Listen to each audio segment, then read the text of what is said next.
Hi everyone, Shri Swami Samarth. तुम्ही कधी मसाला भेंडी ट्राय केली का? नसेल केली तर हा व्हिडिओ फक्त तुमच्याचसाठी. चला तर मग वेळ न दवडता लगेचच आपल्या रेसिपीला सुरुवात करूया. मसाला भेंडी बनवण्यासाठी आपल्याला 1 पाव भेंडी घ्यायची आहे आणि ती छान अशी मोठी मोठी कट करून घ्यायची आहे.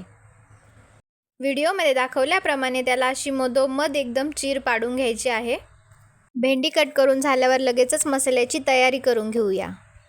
त्यासाठी या ठिकाणी एक घेतलंय भांडं आणि त्यामध्ये 2 टोमॅटो मोठे मोठे कट करून घेतलेले आहेत.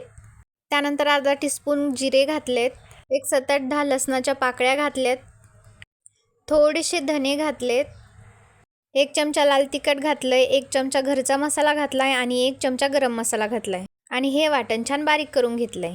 यानंतरून आपल्याला भेंडी फ्राय करून घ्यायची आहे. त्यासाठी आपण या ठिकाणी एक कढई घेतली आहे. कढईमध्ये घातलं आहे थोडंसं तेल आणि तेलामध्ये आपल्याला ही सर्व भेंडी फ्राय करून घ्यायची आहे. भेंडी आपली ही 80% आपल्याला सॉफ्ट करून घ्यायची आहे. एक 2 ते 3 मिनटं मोठ्या गॅसवरती आपण ही भेंडी परतून घेणार आहोत. तुम्ही व्हिडिओमध्ये पाहू शकता भेंडी छान परतली आहे. यानंतर भेंडी काढून घ्यायची आहे आणि उरलेल्या तेलामध्ये लगेचच जिरे घालायचे, थोडीशी मोहरी घालायची आहे, थोडीशी कट केलेली हिरवी मिरची घालायची आहे आणि 1 वाटी बारीक चिरलेला कांदा घालायचा आहे. कांदा छान असा गोल्डन ब्राऊन कलर येईपर्यंत आपल्याला परतून घ्यायचा आहे. कांदा लवकर सॉफ्ट व्हावा यासाठी थोडंसं मीठ घातलं तरीही चालेल. रेग्युलर एकच भेंडीची भाजीचा प्रकार खाऊन कंटाळा येतो, त्यामुळं कधीतरी अशी मसाला भेंडीही ट्राय केली पाहिजे.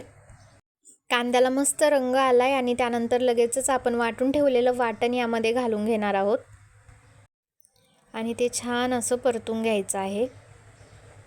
अगदी त्यावर एक तेलाचा लेयर सुटेपर्यंत आपल्याला हे वाटण छान परतून घ्यायचं आहे. वाटण वाटत असताना आपण यामध्ये मीठ नाही टाकलं, त्यामुळे आता आपण या ठिकाणी मीठ टाकणार आहोत. वाटण छान परतलं. यानंतर आपण यामध्ये अर्धा ग्लास पाणी घालणार आहोत, जेणेकरून मसाला खाली लागणार नाही. पाणी घालायचं आहे आणि छान असं मिक्स करून घ्यायचं आहे. यानंतर आपण फ्राय करून ठेवलेली भेंडीही लगेच घालायची आहे आणि छान मिक्स करून घ्यायची आहे. आता आपली भेंडी आपण ऑलरेडी फ्राय करून घेतल्यामुळे तिला जास्त शिजवण्याची गरज नाही आहे, पण तरीही एक मसाल्याचा स्वाद यावा यासाठी आपण यावर 2 मिनिटासाठी झाकण ठेवणार आहोत. 2 मिनिट झालेली आहेत. आपली भेंडी छान शिजली आहे आणि आपली भाजी अगदी रेडी आहे. यानंतर यावर थोडीशी कसुरी मेथी घालायची आहे आणि आपला भेंडी मसाला रेडी टू सर्व आहे. व्हिडिओ कसा वाटला नक्कीच सांगा.